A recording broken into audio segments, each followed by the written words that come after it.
নিশা শুধু টাকার লোভে এমন একজন মানুষের সঙ্গে বিয়ে করেছিল যে মানুষটি কয়েক মাস ধরে অচেতন অবস্থায় পড়েছিল।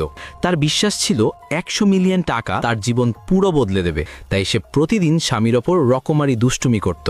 কখনো মজার উইক পরিয়ে দিত, কখনো তার ছবি তুলে হাসাহাসি করত। সবকিছুই তার কাছে মজার লাগত, যতক্ষণ না একদিন তার চোখ দেয়ালে টাঙানো একটি পুরনো ছবিতে পড়ে।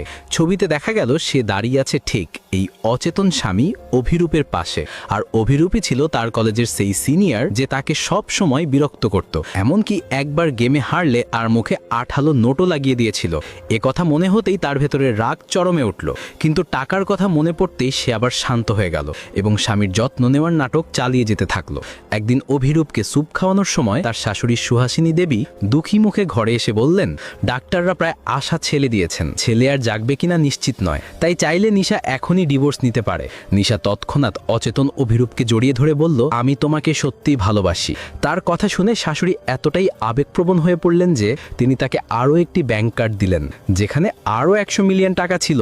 এত টাকা দেখে নিশার মাথায় নতুন ভাবনা এলো, যদি কোনোভাবে স্বামীকে জাগাতে পারে তাহলে হয়তো আরও বড় লাভ হবে। সে অদ্ভুত সব উপায়ে তাকে জাগানোর চেষ্টা করলো, কিন্তু কিছুই কাজ হলো না। কিন্তু যখন সে বিরক্ত করা বন্ধ করে অভিরূপের প্রশংসা করতে শুরু করলো, হঠাৎই অভিরূপের হৃদস্পন্দন দ্রুত হয়ে উঠল। নিশা ভয়ে তাকিয়ে দেখলো তার নিজের পা অক্সিজেন টিউবের উপর ছিল। হড়বড় করে সে সিপিআর করতে শুরু করে দিল, এমনকি তাড়াহুড়োয় অক্সিজেন মাস্কও খুলে ফেললো। ভুল বুঝতেই ভয় পেয়ে মুখ ঢেকে ফেললো। তারপর গট গট করে নিজের জিনিসপত্র গুছাতে লাগলো। ভাগতে লাগলো সব শেষ, শাশুড়ি আসার আগেই পালাতে হবে। কিন্তু দরজায় পৌঁছাতেই সে দেখলো শাশুড়ি ঠিক পিছনেই দাঁড়িয়ে আছেন।